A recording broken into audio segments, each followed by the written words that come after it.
The next morning, little Snow White awoke and was frightened when she saw the 7 dwarfs. But they were friendly and asked her what her name was. My name is Little Snow White, she answered. How have you come to our house? Said the dwarfs. Then she told them that the wicked queen had wished to have her killed, but that the huntsman had spared her life, and that she had run for the whole day, until at last she had found their dwelling. The dwarfs said, If you will take care of our house, cook, make the beds, wash, sew, and knit, and if you will keep everything neat and clean, you may stay with us, and you shall want for nothing. Yes, said little Snow White, with all my heart. and she stayed with them. She kept the house in order for them. In the mornings, they went to the mountains and looked for copper and gold. In the evenings, they came back, and then their supper had to be ready.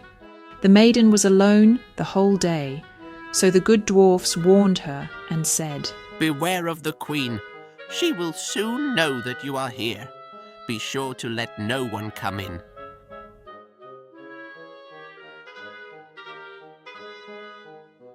But the queen, believing that little Snow White was dead, could not but think that she herself was again the first and most beautiful of all. She went to her looking-glass and said, Looking glass on the wall, who in this land is the fairest of all? And the glass answered, O Queen, thou art fairest of all I see. But over the hills where the 7 dwarfs dwell, little Snow White is alive and well, and none is so fair as she. Then she was astounded, for she knew that the looking-glass never spoke falsely, and she knew that the huntsman had betrayed her, for that little Snow White was still alive. And so she thought and thought again how she might kill her, for so long as she herself was not the fairest in the whole land. Envy let her have no rest. And when she had at last thought of something to do, she painted her face and dressed herself like an old peddler woman, and no one could have known her. In this disguise, she went over the 7 mountains to the 7 dwarfs, and knocked at the door and cried, Pretty things to sell, very cheap, very cheap. Little Snow White looked out at the window and called, Good day, my dear woman. What have you to sell? Good things, pretty things. She answered, Stay laces of all colors. and she pulled out one which was woven of bright-coloured silk. I may let the worthy old woman in, thought little Snow White, and she unbolted the door and bought the pretty laces. Child, Said the old woman, what a fright you look. Come, I will lace you properly for once. Little Snow White had no suspicion, but stood before her and let herself be laced with the new laces. But the old woman laced so quickly and laced so tightly that little Snow White lost her breath and fell down as if dead. Now I am the most beautiful, said the queen to herself, and ran away. Not long afterward, in the evening, the 7 dwarfs came home. But how shocked they were when they saw their dear little Snow White lying on the ground, and that she neither stirred nor moved and seemed to be dead. They lifted her up, and as they saw that she was laced too tightly, they cut the laces. Then she began to breathe a little, and after a while came to life again. When the dwarfs heard what had happened, they said, The old peddler woman was no one else than the wicked queen. Take care and let no one come in when we are not with you.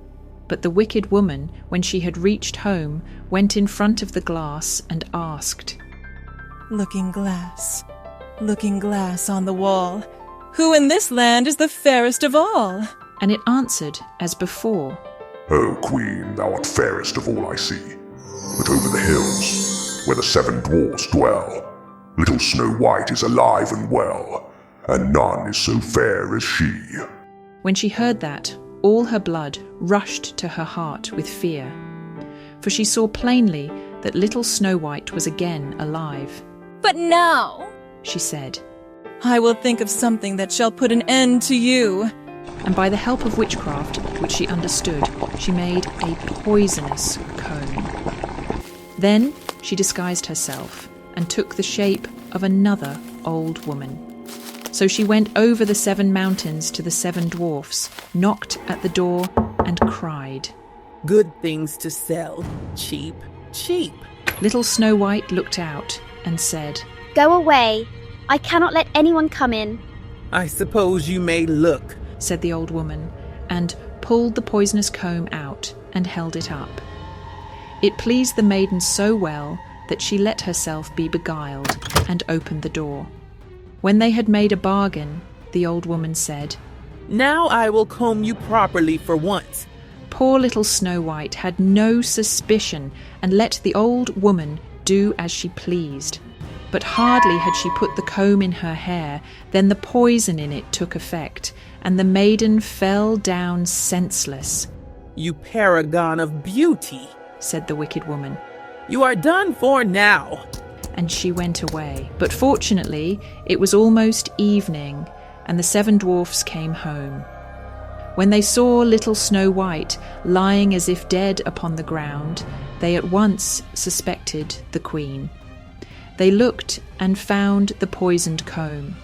Scarcely had they taken it out when little Snow White came to herself and told them what had happened. Then they warned her once more to be upon her guard and to open the door to no one. The queen, at home, went in front of the glass and said, Looking glass, on the wall, who in this land is the fairest of all?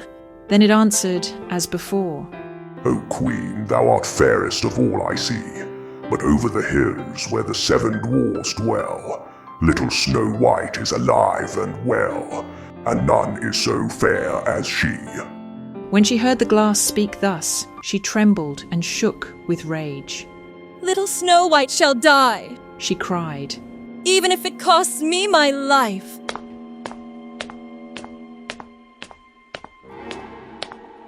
Thereupon she went into a secret, lonely room where no one ever came, and there she made a very poisonous apple. Outside it looked pretty white with a red cheek, so that everyone who saw it longed for it. But whoever ate a piece of it must surely die. When the apple was ready, she painted her face and dressed herself as a country woman. And so she went over the 7 mountains to the 7 dwarfs. She knocked at the door. Little Snow White put her head out of the window and said, I cannot let anyone in. The 7 dwarfs have forbidden me. It is all the same to me, answered the woman. I shall soon get rid of my apples. There I will give you one. No, said little Snow White. I dare not take anything. Are you afraid of poison? said the old woman. Look, I will cut the apple in 2 pieces. You eat the red cheek, and I will eat the white. The apple was so cunningly made that only the red cheek was poisoned. Little Snow White longed for the fine apple, and when she saw that the woman ate part of it, she could resist no longer, and stretched out her hand and took the poisonous half. But hardly had she a bit of it in her mouth, then she fell down dead. Then the queen looked at her with a dreadful look, and laughed aloud, and said, White as snow, red as blood, black as ebony wood. This time the dwarfs cannot wake you up again.